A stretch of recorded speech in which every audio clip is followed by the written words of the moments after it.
वज़ीर-ए-आज़म शहबाज शरीफ एक रोज़ा दौरे पर कराची पहुंचे हैं। वज़ीर आला सिंध मुराद अली शाह ने उनका इस्तकबाल किया। वज़ीर-ए-आज़म MQM के रहनुमाओं से मुलाकात करेंगे। वज़ीर-ए-आज़म नवाब शाह भी जाएंगे। साबिक सदर आसिफ अली ज़रदारी से वालिदा के इंतकाल पर ताज़ियत भी करेंगे। वज़ीर-ए-आज़म शहबाज शरीफ एक रोज़ा दौरे पर कराची पहुंचे, जहां पर वज़ीर आला सिंध मुराद अली शाह ने उनका इस्तकबाल किया। वज़ीर-ए-आज़म MQM के रहनुमाओं से मुलाकात करेंगे।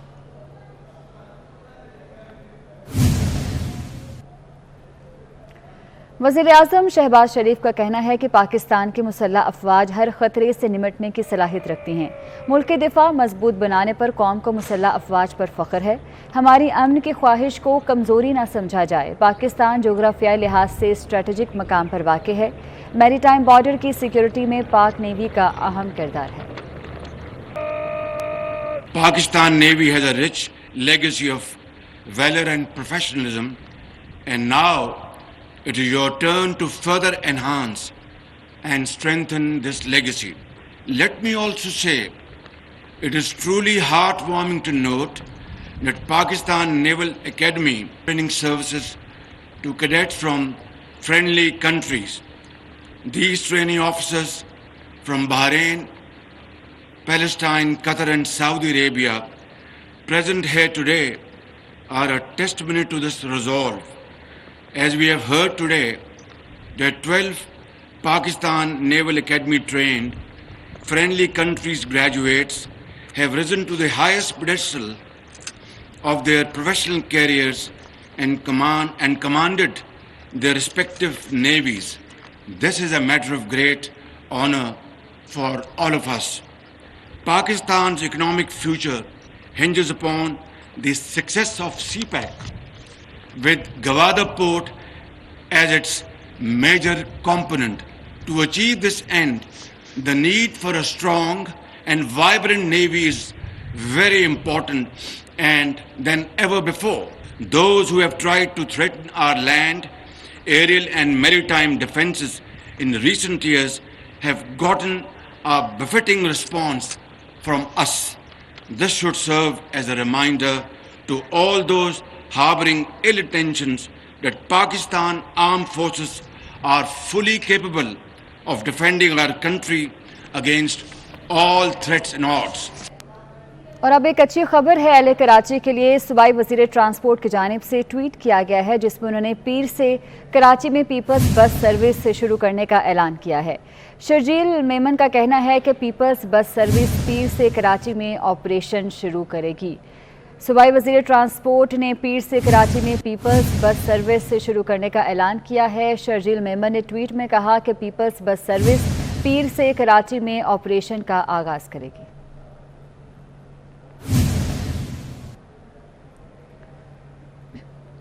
वफाकी वज़ीर बराए मौसमियाती तब्दीली शहरी रहमान कहती हैं कि सदर आरिफ अलवी की जानिब से एक के बाद दूसरा तरमीमी बिल दस्तखत के बगैर एतराज़ात के साथ वापस करना अफसोसनाक है।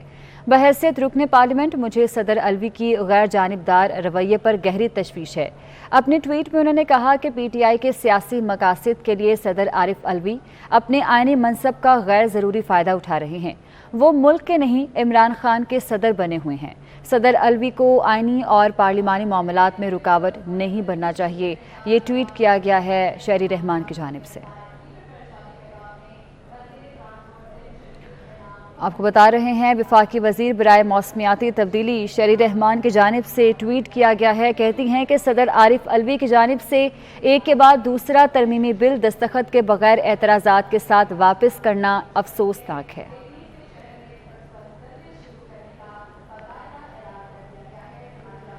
जमात इस्लामी महंगाई, सूदी निज़ाम और बिगड़ती माशी सूरत हाल पर ट्रेन मार्च कर रही है। रहीम यार खान में खिताब करते हुए अमीर जमात इस्लामी सिराजुल हक कहते हैं कि इस मार्च का मकसद महंगाई, करप्शन और सूदी निज़ाम का खात्मा है। पाकिस्तान का मुस्तकबिल तबाह हो रहा है। IMF के गुलामों का दौर ख़त्म होने वाला है। मदीना की रियासत के नाम पर धोखा दिया गया। श्रीलंका की तरह, यमन की तरह, लीबिया की तरह, इराक की तरह खतरे से दो चार है। मेरे दोस्तों, खुद FBI के साबिक डायरेक्टर शबर सीधी ने एतराफ किया, पीटीआई की हुकूमत ने शबर सीधी ने एतराफ किया कि पाकिस्तान में सकूत मईशत हो गई है। आज लोड शेडिंग क्यों है मेरे दोस्तों? 62% पानी पाकिस्तान में जाया हो रहा है। कोई नया डैम नहीं बन सका। अल्लाह ने पानी दिया है लेकिन साफ पानी से पाकिस्तान के अवाम महरूम है। मेरे दोस्तों, पाकिस्तान एक जरी मुल्क है। जून जुलाई के इस शदीद गर्मी में घरों से निकलने पे मजबूर हो गए हैं। मैं आवाम से बात करना चाहता हूं। वजह यही है कि पाकिस्तान जल रहा है। हुकूमत ने बढ़ती महंगाई से बचाने के लिए गरीब आवाम को सब्सिडी दे दी। इस्लामाबाद के यूटिलिटी स्टोर्स पर गर्मी में सस्ती अशिया के हसूल के लिए आवाम लंबी कतारों में लगने पर मजबूर हैं। मोहसिन मुल्क से इस सूरत हाल जानते हैं। मोहसिन, बताइएगा। जी, महंगाई का जिन जो है वो बोतल में कैद होने का नाम नहीं ले रहा और महंगाई बढ़ती जा रही है। आए रोज़ चीज़ों की कीमतों में इजाफा देखकर अवाम इस वक्त बिलबिलाउट हैं। इस वक्त मैं मौजूद हूँ सब्सिडी में दी जाने वाली अशिया की दुकान यानी कि यूटिलिटी स्टोर पर, और मेरे पीछे रश देख सकते हैं कि लोग वो जो कि महंगाई के सताए हुए हैं यहाँ पर आकर रिलीफ मांगने की कोशिश कर रहे हैं। तो काफ़ी ज़्यादा महंगाई होगी है बाहर। कब से ज़्यादा महंगाई है जी? तकरीबन पिछले 2 घंटे से तो खड़े हैं सर इसको। तो महंगाई तो बहुत ज़्यादा।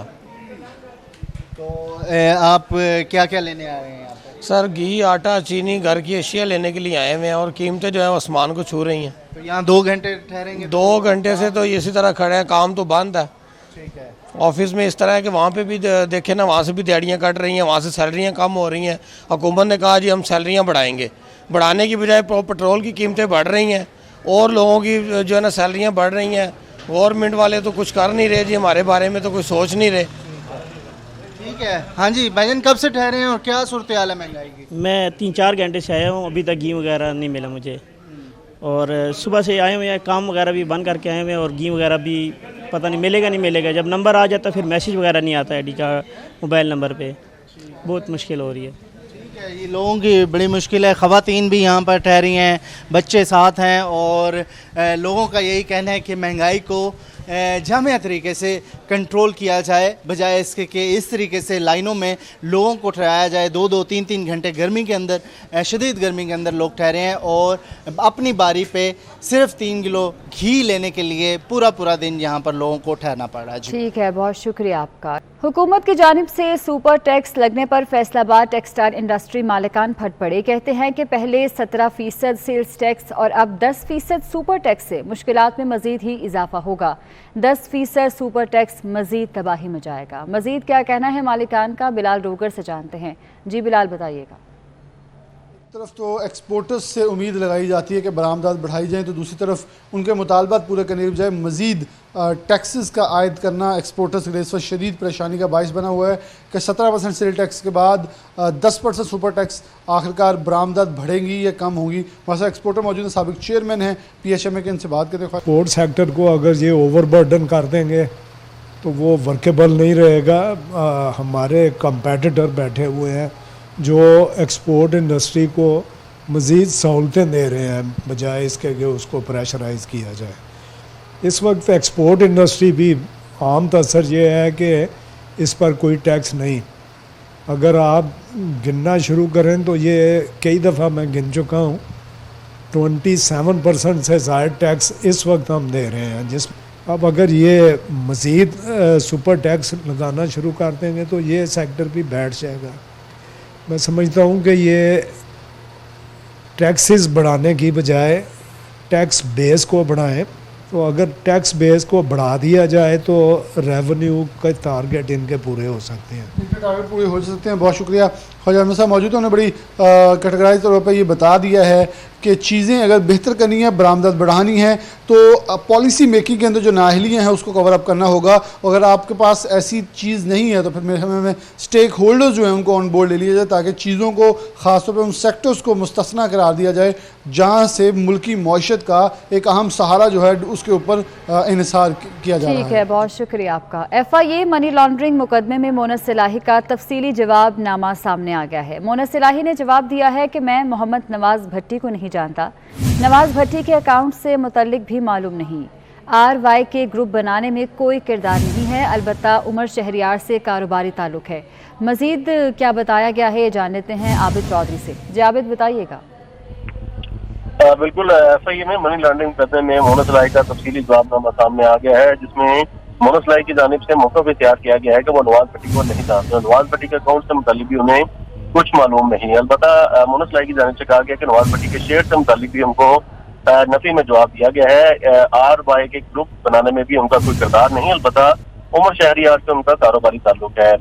मोनस सिलाही की जानिब से जवाबनामा जमा करवाया गया, उसमें उनका कहना है कि भाई राकेश इलाही ने शेयर तोहफे में दिए, जिससे कैपिटल लिमिटेड के जरिए 16% जो शेयर हैं वो हासिल किए गए और 18% शेयर इन्वेस्टमेंट करके ME कैपिटल लिमिटेड के जरिए किए गए थे। FIR में जब करवाई गई तफसीलात में सब कुछ मोनस सिलाही की जानिब से डिक्लेयर कर दिया गया है। FIA की जानिब से मोनस सिलाही को 33 सवाल के जवाब जो है वो मांगे गए थे और तफसीली जवाब मोनस सिलाही की जानिब से जमा करवा दी गए हैं और FIA में मोनस सिलाही समेत दीगर के खिलाफ 24 अरब रुपए की मनी लॉन्ड्रिंग की तहकीकात की जा रही है।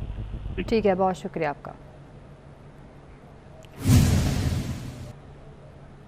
अपडेट करेंगे आपको। मुल्क भर में बिजली का शॉर्टफॉल 5625 मेगावाट हो गया है। ज़राए पावर डिवीजन के मुताबिक मुल्क में बिजली की मजमूई पैदावार 21,236 जबकि तलब 27,000 मेगावाट है। शॉर्टफॉल के बायस मुल्क के मुख्तलिफ इलाकों में 10 घंटे की लोड शेडिंग की जा रही है। ज़्यादा लाइन लॉसेज वाले इलाकों में बिजली की लोड शेडिंग का दौरानिया भी ज़्यादा है। मुल्क भर में बिजली का शॉर्टफॉल 5625 मेगावाट हो गया है। सिंध में बल्दियाती इंतखाबात के हवाले से जिनके पहले मरहले में 14 अजला में पोलिंग कल होगी। लाड़काना में इलेक्शन कमीशन ने पोलिंग अमले को सामान की तरसील का काम शुरू कर दिया है और पोलिंग का अमला सामान लेकर अपने अपने पोलिंग स्टेशन रवाना होगा। लाड़काना जिला में बल्दियाती इंतखाबात के लिए 712 पोलिंग स्टेशन कायम किए गए हैं। सखर में इलेक्शन कमीशन ने 464 पोलिंग स्टेशन को इंतहाई हसास करार दिया है, जहां पर सिक्योरिटी इंतजामात सख्त और CCTV कैमरे नस्ब कर दिए गए हैं। जिला कंबर, शहदाद कोट और जिला थरपारकर में भी इंतजामात को मुकम्मल कर लिया गया है। कंदकोट में भी इलेक्शन कमीशन ने पोलिंग सामान की तकसीम शुरू कर दी है। उधर इलेक्शन कमीशन इस्लामाबाद में मरकजी कंट्रोल रूम के क़याम के बाद अब सूबाई इलेक्शन कमिश्नर सिंध के दफ्तर में भी मॉनिटरिंग सेल कायम कर दिया गया है।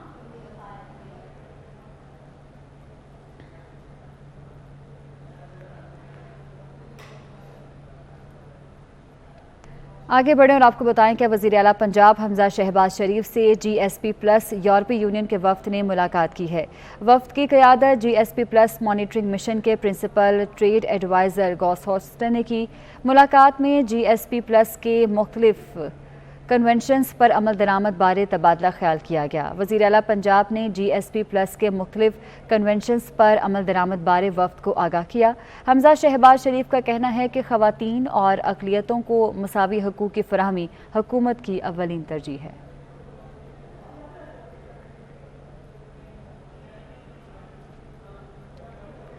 अपडेट करेंगे आपको। आज़ाद कश्मीर हुकूमत का माली साल 2022-23 का बजट आज असम्बली में पेश किया जाएगा। आज़ाद हुकूमत के वज़ीर ख़जाना अब्दुल माजिद खान असम्बली में बजट पेश करेंगे।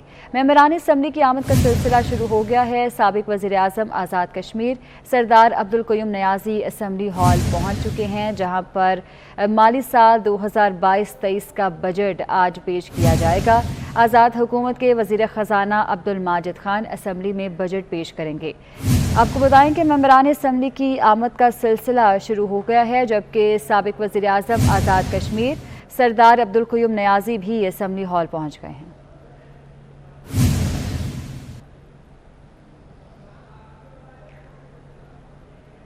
असातिज़ा के हवाले से खबर है, पंजाब भर के सरकारी स्कूल्स में 3 लाख प्राइमरी और एलिमेंट्री असातिज़ा को ग्रेड 16 देने का फैसला किया गया है। प्राइमरी टीचर ग्रेड 14 और एलिमेंट्री टीचर ग्रेड 15 में काम कर रहे हैं।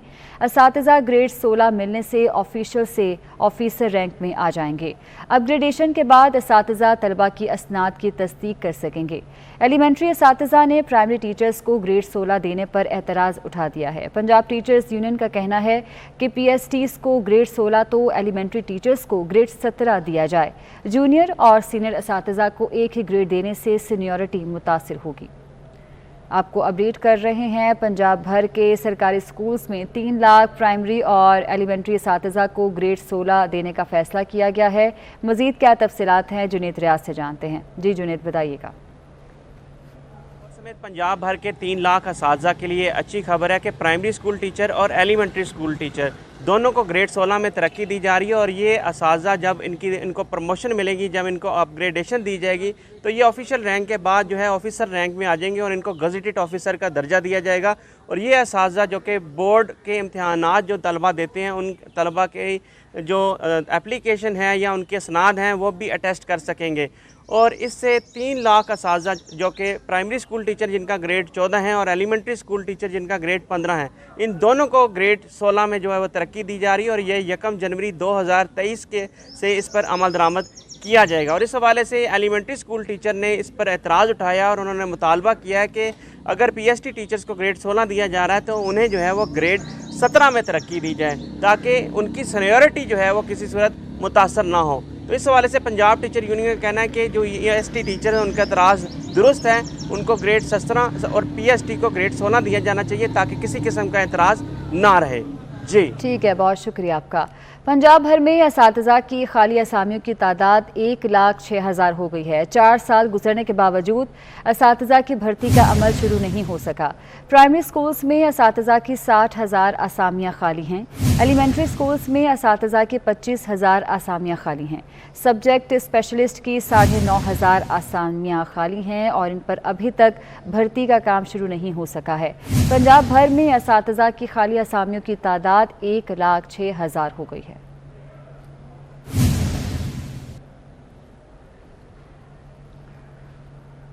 पंजाब में सियासी महाजराई की बात करें, हुकूमत पंजाब असम्बली की ऑफिशियल वेबसाइट बंद कर दी। वेबसाइट PITB की जानिब से बंद की गई है। आपको बताते हैं कि पंजाब में सियासी महाजराई शुरू हुई है। तफसीलात जानते हैं अली अकबर से। जी अली अकबर, अपडेट कीजिएगा इस बारे में।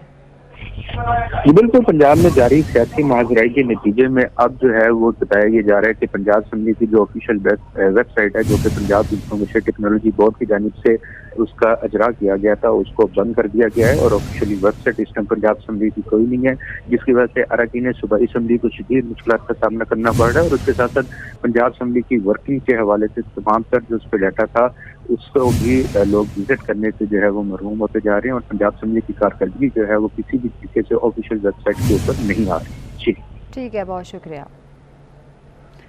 खबर से आपको आगाह कर रहे हैं, पंजाब में सियासी महाजराई, हुकूमत ने पंजाब असम्बली की ऑफिशियल वेबसाइट बंद कर दी है। ये वेबसाइट PITB की जानिब से बंद की गई है।